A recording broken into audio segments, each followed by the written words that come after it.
राधे कृष्णा सभी को। आज सुनते हैं संतोषी माता की कथा।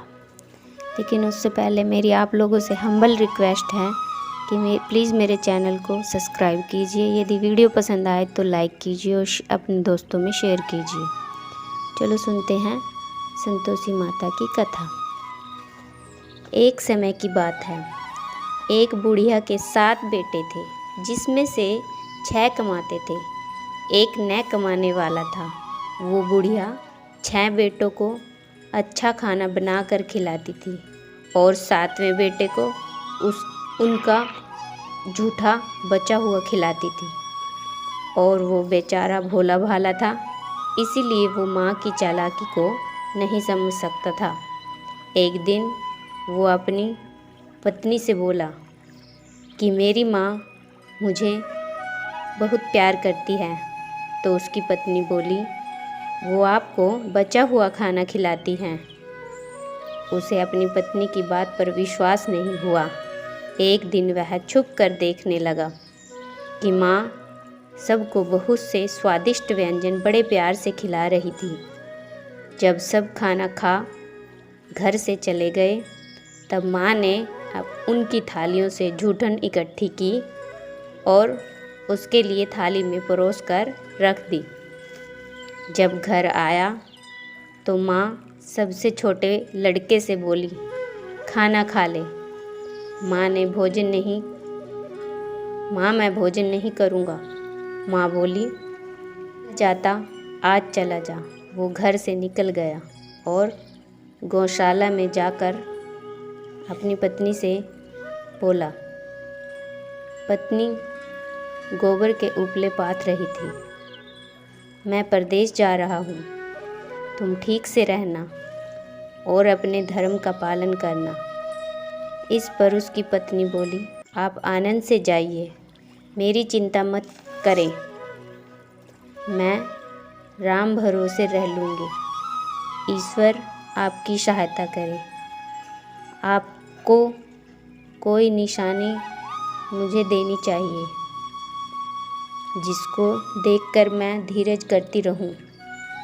इस पर वो बोला, मेरे पास इस अंगूठी के सिवा कुछ नहीं है, तुम भी ये रख लो और तुम्हें भी अपनी निशानी मुझे देनी चाहिए।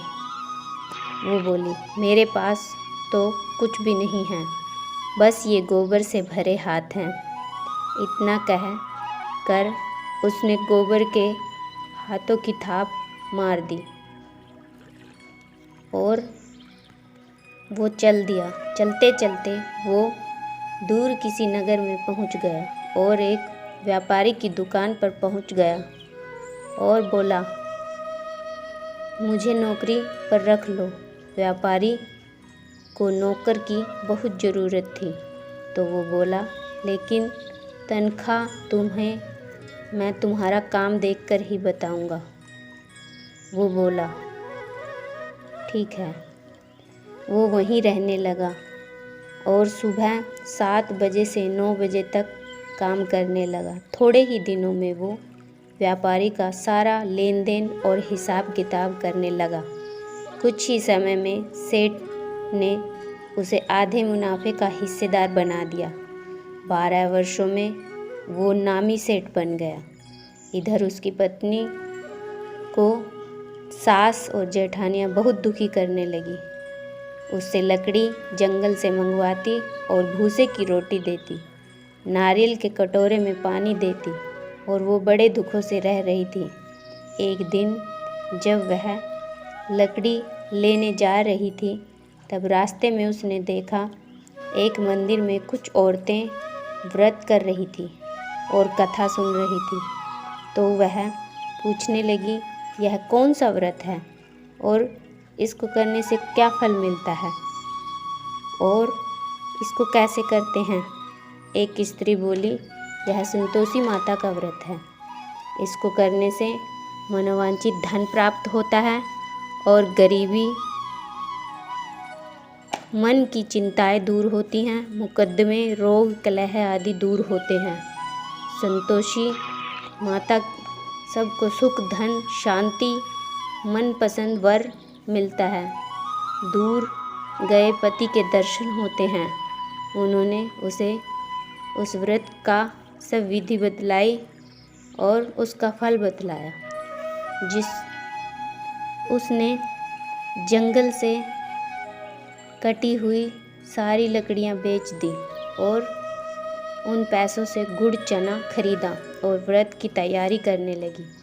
संतोषी माता के मंदिर पहुंची और माता से विनती करने लगी कि माँ, मुझे पूजा पाठ नहीं आता, अज्ञानी हूँ और बहुत दुखी हूँ, मेरे दुख दूर करो। माँ, मैं आपकी शरण में हूँ।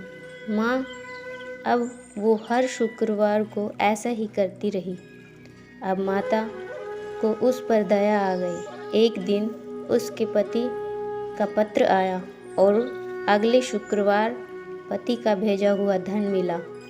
अब वो माता के मंदिर गई और उनके चरणों में गिरकर रोने लगी। माँ, मैंने धन नहीं मांगा था, मुझे तो मेरे पति, मेरे सुहाग चाहिए। मैं तो उनकी सेवा, उनके दर्शन चाहती हूँ। तब संतोषी माता प्रसन्न होकर बोली, जा बेटी, तेरा पति जल्दी ही आएगा। वो प्रसन्न होकर घर गई और सब काम काज में लग गई। इधर संतोषी माता ने उसके पति के स्वप्न में जाकर पत्नी की याद दिलाई और घर जाने को कहा। वो बोला, माँ, मैं कैसे जाऊँ, परदेश की बात है, लेन देन के कई हिसाब बाकी हैं। माँ बोली, सवेरे उठकर मेरा नाम लेकर घी का दीपक जलाकर और फिर दुकान पर बैठना। और सुबह उठकर उसने वैसा ही किया। देखते ही देखते लेन देन सारा साफ हो गया और बहुत धन इकट्ठा हो गया और वो घर की तरफ रवाना हो गया। उधर उसकी पत्नी रोज़ लकड़ी लेने जाती और संतोषी माता का पूजा अर्चना करती। एक दिन वो बोली, धूल कैसे उठ रही है? माँ बोली, तेरा पति आ रहा है, तू लकड़ियों के 3 ढेर बना, एक नदी के किनारे रख, एक यहाँ मंदिर में रख और तीसरा अपने सिर पर रख कर घर जा। तेरे पति के दिल में इस लकड़ी के गट्ठर को देखकर मोह पैदा होगा और घर जाकर आवाज़ लगाना, सासू जी, लकड़ियों का गट्ठर लो और भूसे की रोटी दो और नारियल के कटोरे में पानी दो, आज मेहमान कौन आया है। उसने वैसा ही किया। घर गई, आंगन में लकड़ियों का गट्ठर रख कर बोली, सासू जी, लकड़ियों का गट्ठर लो, भूसे की रोटी दो और नारियल के कटोरे में पानी दो, आज मेहमान कौन आया है। ये सुनकर सासू दौड़ी दौड़ी अपने कष्टों को भुलाने के लिए बोली, तेरा पति आया है, आ बेटी, मीठे भात का भोजन कर और कपड़े गहने पहन, खाना खा।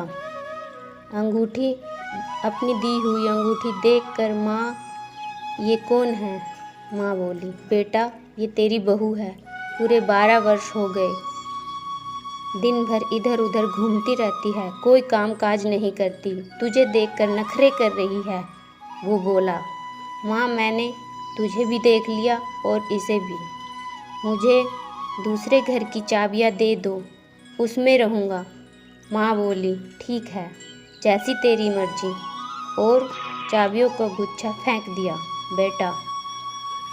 बेटे ने अपना सामान दूसरे घर में रख दिया। देखते ही देखते उसने राजा के सामान ठाट बाट हो गए। अगला शुक्रवार आया। वो बोली अपने पति से, मुझे संतोषी माता के व्रत का उद्यापन करना है। ठीक है, ऐसा बोला, ज़रूर करो। उसने सारी तैयारी करने लग गई और उसने जेठ के लड़कों को जीमने बुलाया। पीछे से जेठानियों ने अपने बच्चों को सिखाया, तुम खाने के बाद खटाई मांगना, जिससे उसका उद्यापन पूरा न हो सके और लड़कों ने जीमते ही खटाई मांगी। तब वो बोली, नहीं नहीं, संतोषी माता का व्रत और उद्यापन है, खटाई नहीं दे सकती, ये प्रसाद संतोषी माता का है। लड़के बोले, तो फिर हमें पैसे दे दो। भोली भाली समझ न सकी और पैसे दे दिए और लड़कों ने खटाई लेकर खा ली। इस पर संतोषी माता क्रोधित हो गई। राजा के दूत उसके पति को पकड़कर ले गए। वो बेचारी रोती रोती माता के मंदिर गई और बोली, माता ये क्या किया? माता बोली, पुत्री, दुख है कि तुमने अभिमान करके मेरे व्रत को तोड़ा है और इतनी जल्दी सब भूल गई। माता, मैंने तो कुछ गलत नहीं किया और भूल से लड़कों को पैसे दे दिए, मुझे क्षमा करो। मैं दूसरी बार आपका उद्यापन करूँगी। माता बोली, ठीक है, जा, तेरा पति तुझे रास्ते में आता हुआ मिलेगा। वो जा रही थी कि उसका पति आता हुआ दिखाई दिया। उसके पूछने पर बोला, राजा ने मुझे मिलने के लिए बुलाया था। अगले शुक्रवार फिर उद्यापन किया। उसने लड़कों को बुलाया। जेठानी ने फिर से उन्हें सिखा दिया। लड़के भोजन से पहले खटाई मांगने लगे। तब वो बोली, खटाई नहीं मिलेगी। अब उसने ब्राह्मण के लड़कों को बुलाकर भोजन कराया और दक्षिणा दी, जिससे संतोषी माता प्रसन्न हो गई और 9 महीने बाद चंद्रमा के समान सुंदर पुत्र पैदा हुआ। वो अपने पुत्र को लेकर रोजाना मंदिर जाने लगी। एक दिन संतोषी माता ने सोचा कि ये रोज़ यहाँ आती है, क्यों ना इसके घर जाकर इसका ससुराल देखती हूँ। ये सोचकर संतोषी माता भयानक रूप धारण कर गुड़ व चने से सना मुख, सूंड के समान होठ, जिस पर मक्खियाँ भिनभिना रही थी, ऐसा रूप बनाकर माता उसके घर पर गई। देहली में पांव रखते ही उसकी सास बोली, कोई डायन आ रही है, उसे भगाओ वरना किसी को खा जाएगी। एक घरवाला भागकर घर की खिड़कियां दरवाजे बंद करने लगे। तभी ऊपर से खिड़की से उसने देखा, आज मेरी माता आई है, आज मेरी माता आई है। उसकी सास बोली, पगली, किसे देखकर उतावली हो रही है, बच्चे को पटक दिया। बहू बोली, मैं जिन संतोषी माता का व्रत करती हूँ वही माता आई हैं। ऐसा कहकर उसने सारी खिड़कियाँ और दरवाजे खोल दिए। सब ने संतोषी माता के चरण पकड़ लिए और विनती कर कहने लगे, हे माता, हम मूर्ख हैं, अज्ञानी हैं, पापी हैं, जिसके व्रत की विधि हम नहीं जानते। आपका व्रत हमने भंग किया है, हमने बहुत बड़ा अपराध किया है। हे जगत माता, हमें क्षमा करना, हमारे अपराधों को क्षमा करना। माता बहुत खुश हुई। हे संतोषी माता, जिस प्रकार आपने बहू को फल दिया, वैसे ही कहानी कहने वाले को, सुनने वाले को और हुंकारा भरने वाले को सभी को देना। भक्तों, संतोषी माता का व्रत सुख, शांति, वैभव देने वाला है। माता के रूप में, वैभव की माता के रूप में पूजन किया जाता है। माता संतोषी भगवान गणेश जी की पुत्री हैं। इनका ये व्रत करने से धन, विवाह, संतान आदि भौतिक सुख में वृद्धि होती है।